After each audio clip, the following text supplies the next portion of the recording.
I spent the last week 3D printing every insane Bionicle thing I could find online, from custom masks to prototypes that never came out, to legs with knees, to a movie-accurate head for the sexiest Bionicle that everyone loves, Makuta Pterodax. I even upgraded a few parts myself, revealed for the first time in this very video, all to fulfill some of my longest-lasting childhood dreams. Hi, I'm Jett, and you can blame Bambu Labs for this. They sent me their A1 Combo 3D printer, a whole mess of filaments, and then told me I could do literally anything I want with it for my audience. So yeah, it's a buttload of Bionicles. The A1 is an entry-level printer with shockingly high-end quality and detail. I was printing complex stuff with no knowledge and no experience within an hour of opening the box, thanks to automatic calibration and one-click printing built into the machine through the MakerWorld platform. It's been totally intuitive from step one, and the machine's active flow control and vibration compensation have given high-end speed and print quality every time. I don't know what that means, because I don't know what I'm talking about, because I don't know anything about 3D printers, but it doesn't matter, because the machine just works and everything looks so good. The only thing I've had to finagle with a little bit is the angle and sizes I print the Bionicle parts at, to get the joints to have the most strength and friction. But I've only broken like 2 parts, and that's because I tried to yank it off the printing plate in a dumb way as a joke. Every other part has been super strong with PLA filament, and the PLA isn't even as strong or smooth as their PETG filament. This thing on the side is the automatic filament system, the AMS Lite, that comes with the combo. It allows for insanely detailed multicolor 3D printing. Whether that's one plate with a whole bunch of objects on it that are all different colors, like this plate of Toamata masks that I printed all in one go, or one object printed with multiple colors in different sections. This mask is probably the most detailed thing I've printed. No paint on this, it's raw plastic, and it's stunning. Right now, nothing else can do this at this price range. Basically, the point of this video is twofold. One, to convince you that 3D printing is totally worth getting into for toy hobbyists. Cause Bambu wants to sell printers, and they've treated me so well that I want to sell printers too. But more than that, the segment of the Bionicle community that's making printable files is absolutely incredible and genuinely hilarious, and I want to celebrate these creators and the things that they've made, which Bambu has enabled me to make in turn. So without further ado, let's talk about categories! In my experimentation, I've discovered 4 genres of custom Bionicle printables. Movie-accurate versions of stuff, cool stuff that never existed, improvements to existing pieces, and things that aren't really Lego pieces at all, like these accurate Toa canisters, or these Nuva symbols and cube that only ever appeared in like the comics and animations and stuff. It's some decent childhood wish fulfillment stuff, but there's less of it than in other categories, which go very, very deep. Now, I don't have enough filaments in my kit to match Lego's plastic colors perfectly. Expect a lot of these models that I show to have approximations of the colors. Though Bambu does have an insane selection of filaments, and the A1 came with these samples, so when I eventually print final items for display, I'll be getting filaments that match much closer. Most of the models in this video I printed with the stock standard layer height, because I needed to print a lot of parts really fast. But if you're patient, it can print with such thin layers that the lines are almost invisible. Just a little disclaimer, if you've got more time, every single one of these models can look literally twice as good. First up, movie replicas! Some of this stuff is just obvious. The aforementioned Makuta Pterodax mask in the movie was the result of a prototype taken too literally. The toy Mask of Shadows is so vastly different that it's hard to even see it as the same character. But thanks to Brutaka619, the movie version is just a couple clicks and a couple bucks away. I didn't bother to build the full mock that makes the rest of his body match the movie, and you can tell cause the mask is sized totally wrong for the stock build, but people have done that and it's pretty snazzy looking. We get a bit more complex with this multi-piece Rudaka head by Schmo. A Rutuka spinner causes instantaneous permanent mutations. People have done mocks of Rudaka to recreate the movie look using a bunch of parts and advanced building techniques. But I don't have time for that. Bam! Look at her. She's Just how I always imagined her. Now, my favorite creation in this category, simple though it may be, is this Matoran Koli shield, only ever seen in the movie. And the chronicler himself, Jala and Takua.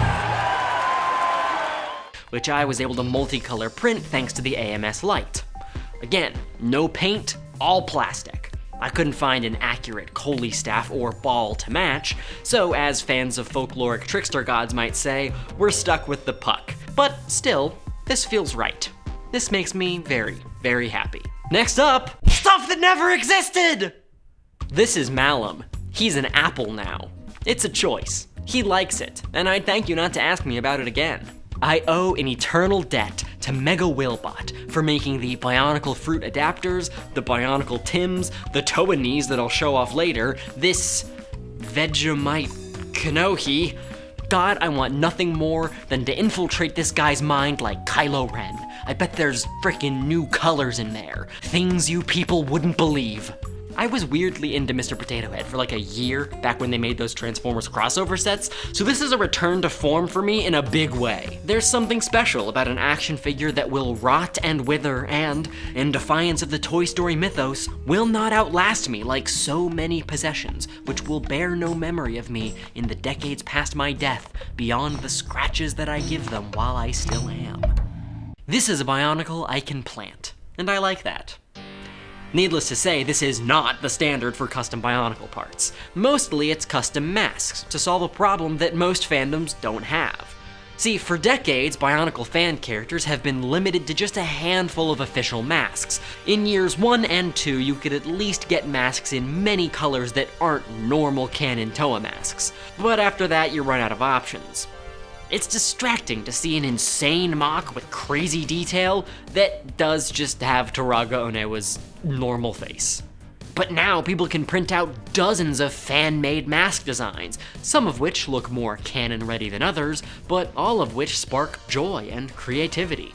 Alternatively, there's people making canonical masks that never existed as toys, like spec designs for the dastardly Toa 2 Yet, Artaka's Mask of Creation, or my favorite canonical mask design of all time, frickin' Karzani pre-mutation. King K uploaded it, I multicolor printed it, and it looks insane straight out of the A1. Look at this mock made by Brazy Bonkles. Good God, I wish this had been a real set. And speaking of stuff that's Karzani's fault, here's some non-organic versions of the Toa and Nika masks. I never really liked the organic masks, partly because they were such oddballs in the toy line, but mostly because the eyes were supposed to glow in the dark, and then they didn't. Their heads were meant to be blindingly illuminated beneath the organic masks, according to the lore. But no, it's just green plastic. Not even blacklight reactive. I'll probably talk about this more when I finally reach the Anika in my year-by-year Bionicle review series. But in the end, I find these stud-headed Anika masks to be a very charming look at what could have been. Unless... No! Hang on, I'm getting ahead of myself. Those are for later. Anyway, I also printed Voriki, a Toa Mata head that's a skull, a Mectoran arm based on this prototype video that can actually hold stuff, and cheats. Yeah! Brick build Tahu! Yeah! Improvements! This is my favorite category, with a lot of stuff that I really love and a lot of stuff that I've been contributing myself. The Toa Mata build is the most iconic, most recognizable design in the entire brand. Yet they possess a big flaw that's at the center of 100 million fan creations. 101 ways to give these suckers knees and elbows, and never mind. Thanks to Mega Willbot and Heartfox, the dream is a reality without the need for super elaborate system or Technic builds. I had to adjust the sizes by a few percentages to get the joints to fit tight, and create a new file for a 5L bar so the hip connectors have full range of motion. And if I may say so, the results are pretty stunning. Niche and specific, but stunning. For the Toa Nuva, there's these bendable legs that work decently well with the addition of ball pieces in place of hip connectors. And for arms, well, the legs work as arms for certain Toa, but for tool-holding arms, all I found was this piece put up by M06Z. There's no good way to fit them into the standard Toa Mata build, and there's no perfect upper arm piece to match. It's good, but it's not quite perfect. Not quite the childhood dream, so I did it myself. I have no modeling experience whatsoever, but here's the result. I took existing STL files and used Bambu Studio to chop and cut and combine them into some serviceable printable files that more or less match what's been in my head for decades. I'm sure someone with experience could do better, and I'd highly encourage anyone who sees this to try their hand at a cleaner version. Overall, I'm quite proud of them, and while I was at it, I fulfilled some other long-standing childhood dreams as well. Like Tahu's fire sword, multicolor printed with a translucent fire blade. You know, to match the brick-built Tahu mask. Then okay, remember when I complained about these earlier? Well, here's the Toa and Nika heads with the top halves printed in glow-in-the-dark plastic so that the eyes finally work like the designers intended. This is something 3D printing can do that traditional injection molding couldn't accomplish back in the day. But now it's here, and it looks so good. And you can find this and my other custom files on MakerWorld. Plus, if you go to MakerWorld and open the project in Bambu Studio, the files are ready for multicolor printing right away. You just have to assign the filaments that you want to use. All I've done is scratch the absolute surface of one corner of the Bionicle printing community, which is only one corner of an insanely immense world, one that I expect will only expand broader and broader. So I encourage you to explore yourself. Links to everything in the description, as well as affiliate links to get your own Bambu Labs A1 Combo. Again, I started this project with zero experience, so this is truly a perfect starter printer for anyone wanting to dip their toes in. I'll be making several more videos like this one, exploring different fandoms and what people have made for them. So make sure to subscribe, and thank you for watching. This is Jett, and I'll see you next time.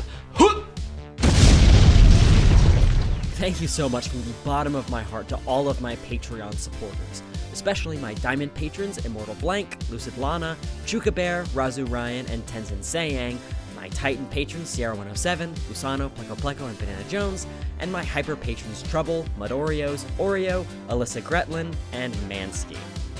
You guys are amazing. Thank you so much, and if anyone else wants to support my Patreon, I would be forever, forever grateful. Thank you.